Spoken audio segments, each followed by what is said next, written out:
Então Deus vem com as advertências, revelando o pecado, advertindo dos juízos que Ele vai enviar devido ao pecado, e também fala para eles se arrependerem, porque no futuro tem um futuro glorioso aí esperando por eles, desde que eles se arrependam, desde que eles passem a praticar a justiça social, desde que eles pratiquem a verdadeira adoração a Deus.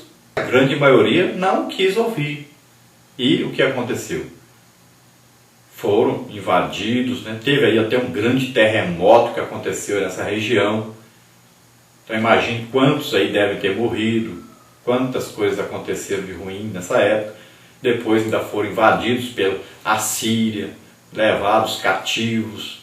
Então tiveram grandes consequências devido aos seus pecados. Até hoje estão sofrendo. Agora, Deus prometeu o reino, né, do próprio Jesus Cristo, que vem governar sobre eles no milênio, e que está aí também incluído no livro de Amós. Onde Amós é citado então no Novo Testamento? Você veja aí, ó, no capítulo 5, 25 e 26 de Amós, aí você compara lá com Atos 7, 42, 43, e depois você veja o capítulo 9, versículo 11 e 12 de Amós e compara com Atos 15, 16 a 18.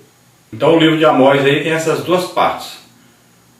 As palavras de Deus reveladas a ele para dizer e as visões que ele teve.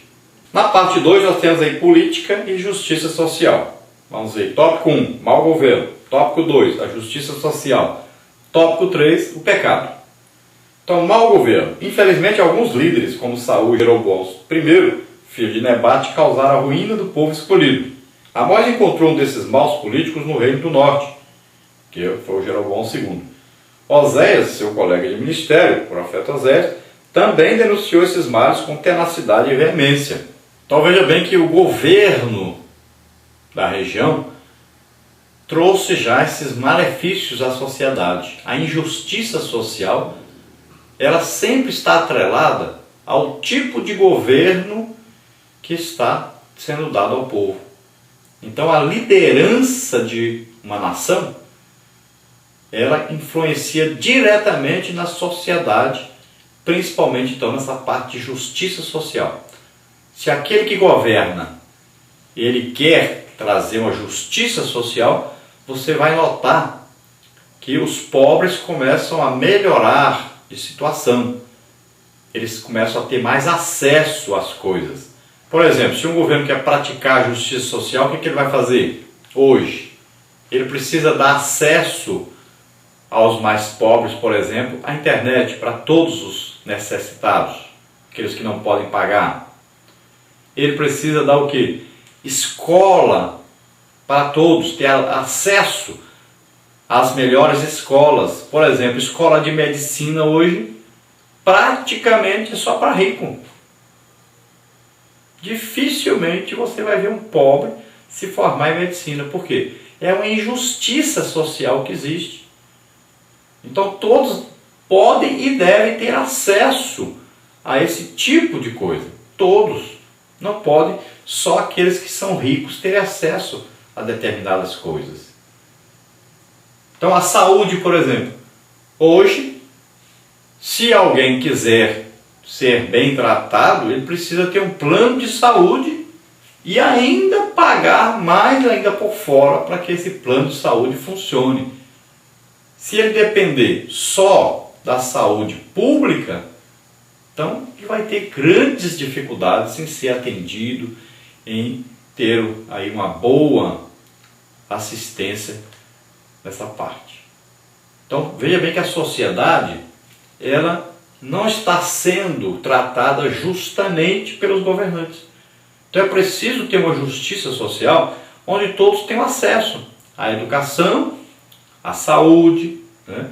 Aí, a esgoto, a água tratada, energia, né?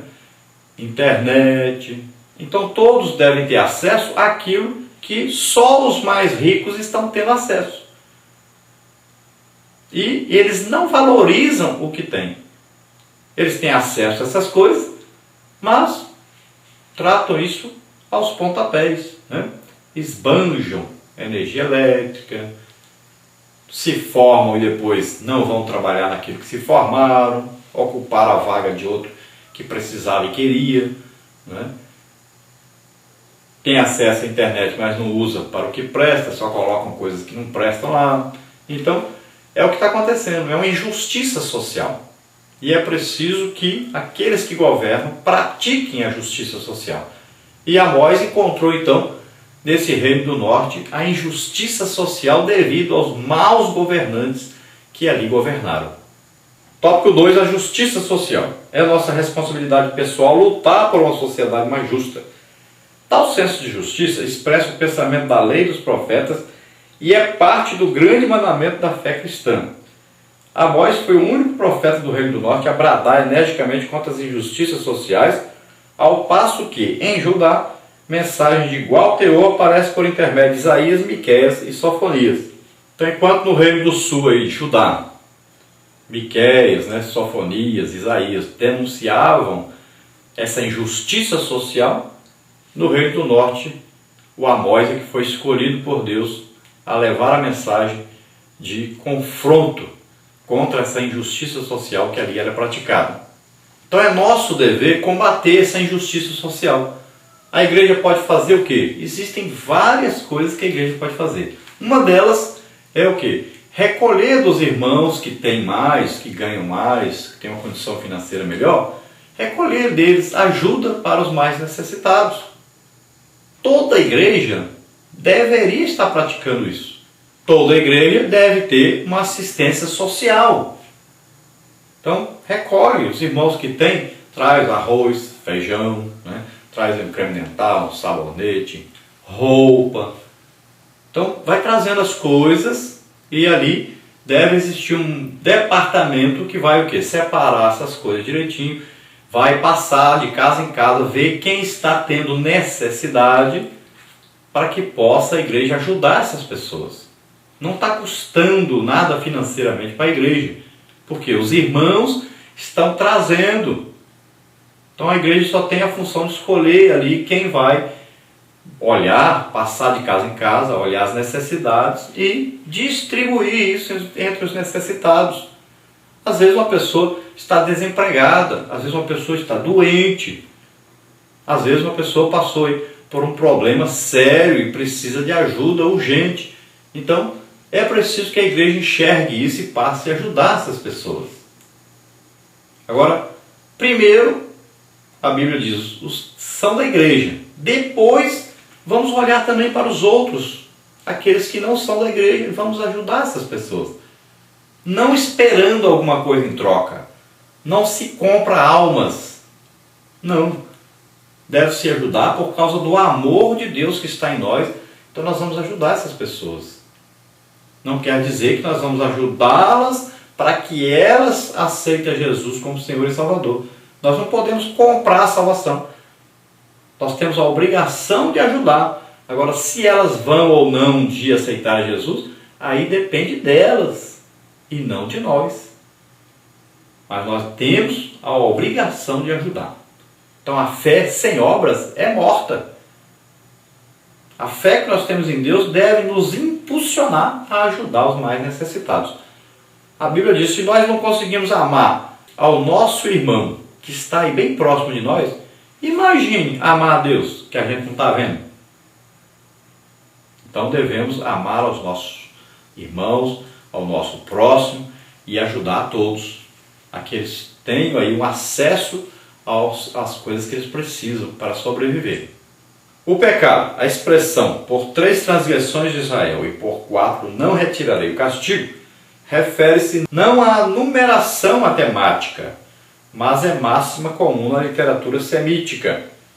Então, existem aí outras fraseologias similares em Jó 5,19 e também no capítulo 33, 29. Veja também Eclesiastes, capítulo 11, versículo 2. E veja Miqueias, capítulo 5, versículos 5 e 6. Então, nesse texto, significa que a medida da iniquidade está cheia e não há como suspender a ira divina. Então, isso aí é o quê? É um ditado, né? Ditado. Jesus deixou um ditado para nós, não é? Qual é o ditado que Jesus deixou para nós? Ele disse, mais bem-aventurada coisa é dar do que receber. É um ditado. E assim existem muitos ditados na Bíblia, e esse aqui é um deles.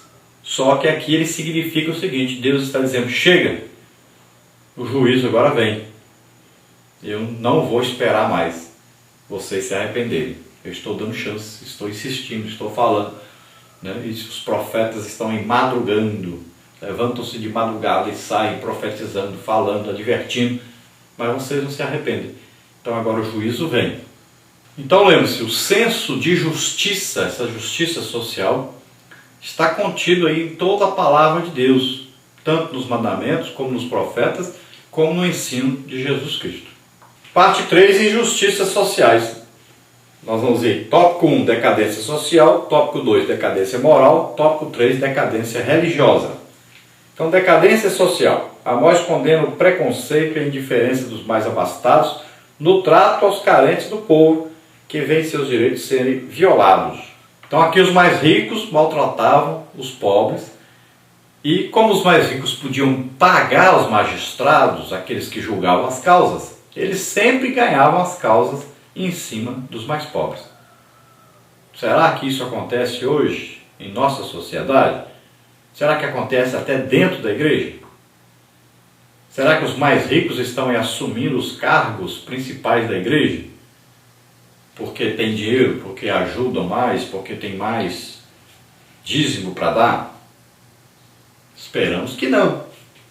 Vender os próprios irmãos pobres por um par de sandálias é algo chocante. Tal ato, que atenta contra a dignidade humana, demonstra a situação de desprezo dos poderosos em relação aos menos favorecidos.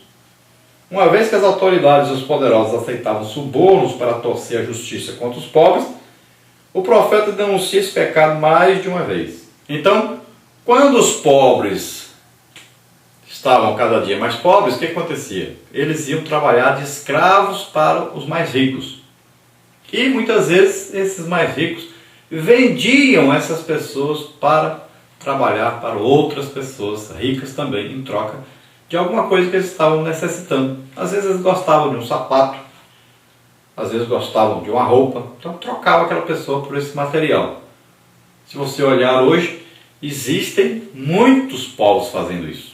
Milhares de pais hoje que vendem seus filhos. Em qualquer país do mundo existe isso. Pais que vendem seus filhos. Existem aí, por exemplo, infelizmente, em nossos povos indígenas, índios que vendem filhas por uma garrafa de cachaça. Infelizmente, ocorre isso. E nossa sociedade está cheia disso. Pessoas que vendem seus filhos e outras pessoas que vendem seu próprio corpo, vendem até a sua alma para o diabo, não é? Então existem pessoas que aí são vendidas e pessoas que se vendem também. E isso estava ocorrendo ali em Israel do Norte. Os mais ricos estavam vendendo até por um par de sapatos alguém mais pobre. Esperamos que você não tenha sido vendido nas eleições que passaram aí. Decadência moral. A prostituição cultural era outra prática chocante de Israel e mostra a decadência moral e espiritual da nação. Um homem e seu pai coabitam com a mesma jovem e assim profanam o meu santo nome. Então o que estava ocorrendo ali? Não era um incesto, como lá em Coríntios Paulo fala. Ali era um homem casado e o seu filho tinha ato sexual com a esposa de seu pai. Aqui é outra situação. Aqui em Amós está falando sobre uma situação que estava acontecendo do pai que ia ao templo de Baal e ali ele se prostituía com uma prostituta cultual. Era uma prostituta oficial do templo, que ela praticava o ato sexual com esse homem para que ele tivesse boas colheitas.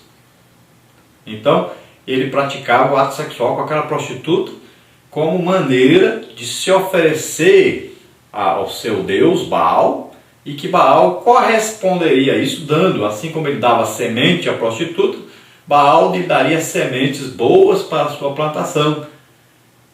Agora, o pai ia fazer isso, mas o filho também plantava, e ele ia fazer a mesma coisa. Então, o pai e o filho prostituíam-se com a mesma prostituta.